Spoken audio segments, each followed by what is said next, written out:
नमस्कार दोस्तों, स्वागत है मेरे यूट्यूब चैनल में। आज मैं लेकर आया हूँ हिंदी कक्षा 10 क्लास के काव्य खंड शीर्षक 11 लौट कर आऊँगा फिर के सभी लघु एवं दीर्घ उत्तरीय प्रश्न, जो कि आपके परीक्षा के लिए काफ़ी महत्वपूर्ण है। अगर आप मेरे चैनल पर नए हैं तो सब्सक्राइब कर लें, बेल आइकन दबा दें ताकि सभी नोटिफिकेशन आपको मिलता रहे, और वीडियो को अंत तक देखें और शेयर और कमेंट तथा वीडियो को लाइक जरूर करें। तो चलिए, प्रश्न संख्या 1 है, कवि किस तरह के बंगाल में एक दिन लौटकर आने की बात करता है? कवि किस तरह के बंगाल में एक दिन लौटकर आने की बात करता है?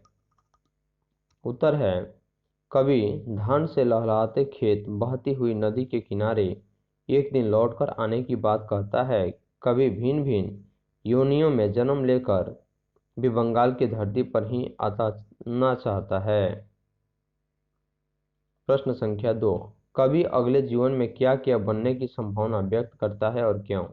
कवि अगले जन्म में क्या क्या बनने की संभावना व्यक्त करता है और क्यों? इसका उत्तर है, कवि अगले जीवन में अबाबलील, कौवा, हंस, उल्लू, सारस आदि बनने की संभावना व्यक्त करता है। उसे आशा है कि मनुष्य में जन्म नहीं होने पर संभवतः पक्षियों में इन्हीं रूपों में अवतरित होऊंगा। कवि स्वच्छंद जीवन जीना चाहता है, अतः पक्षी जीवन को श्रेष्ठ मानता है। प्रश्न संख्या 3, अगले जन्मों में बंगाल में आने की क्या सिर्फ कवि की इच्छा है? स्पष्ट कीजिए। इसका उत्तर है, अगले जन्मों में बंगाल में आने की इच्छा सिर्फ कवि में ही है। बंगाल के प्रति कवि का समर्पण उसके बंगाल को मोह की उत्कृष्टता झलकती है। बंगाल में जन्म लेकर अन्य बंगाली कवियों से प्रेरित होकर उसकी सोच भी मातृभूमि के प्रति दृष्टिगोचर होती है।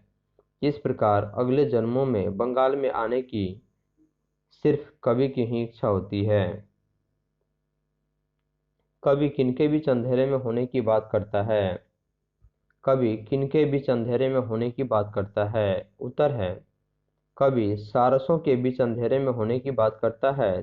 दिन भर इधर उधर भटकने वाला सारस संध्या होते ही अपने वास स्थल, वास मतलब रहने के जो स्थान है, वहां पहुंच जाता है।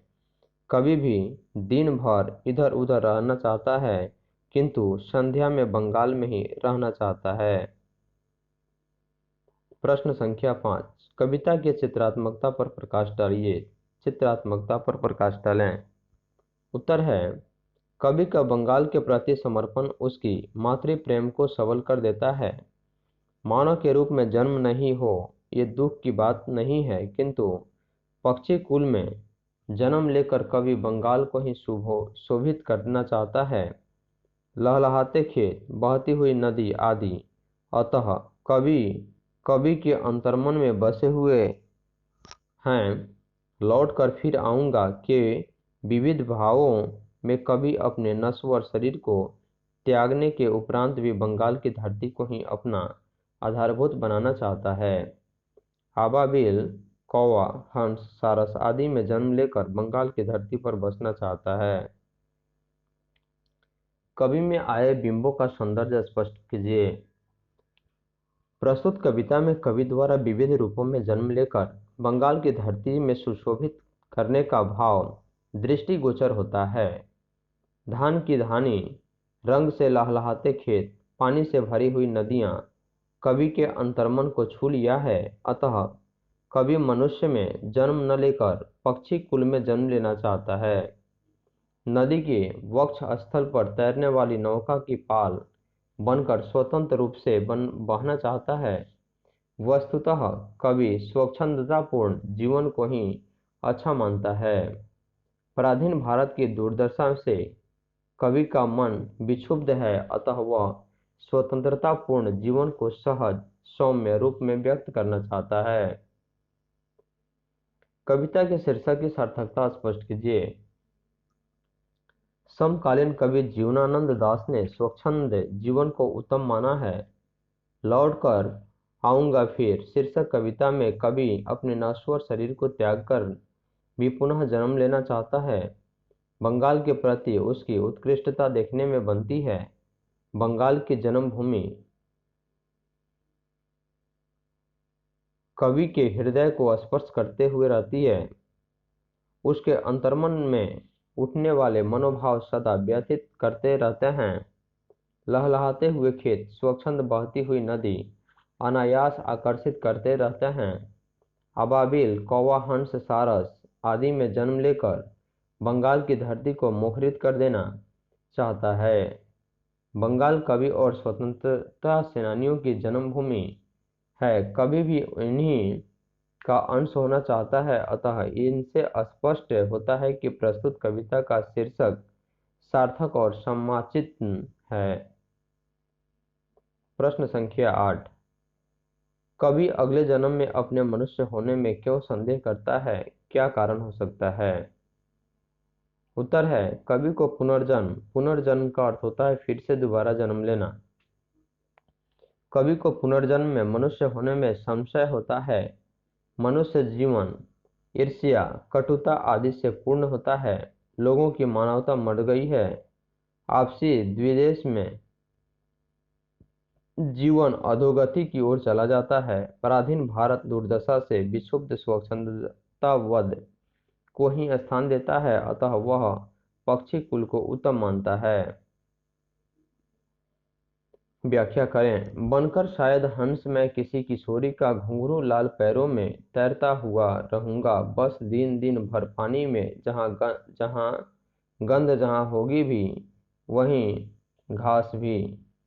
खेत है जहाँ धान की बहती नदी के किनारे फिर आऊंगा लौटकर एक दिन बंगाल में। प्रस्तुत पंक्तियां जीवनानंद दास द्वारा रचित लौटकर आऊंगा फिर शीर्षक कविता से संकलित है। इसमें कवि बंगाल के प्रति अपने समर्पण को अभिव्यक्त किया है। नश्वर शरीर को त्याग कर कवि पक्षी कुल में जन्म लेकर बंगाल की धरती को सुशोभित करना चाहता है। हंस बनकर किशोरी के घुंघरू की तरह उन्माद फैलाना चाहता है। वह दिन भर तैरकर सर्वत्र यानी कि सभी जगह गंध फैलाना चाहता है। वस्तुतः कवि स्वच्छंद जीवन जीने के लिए प्रेरित है।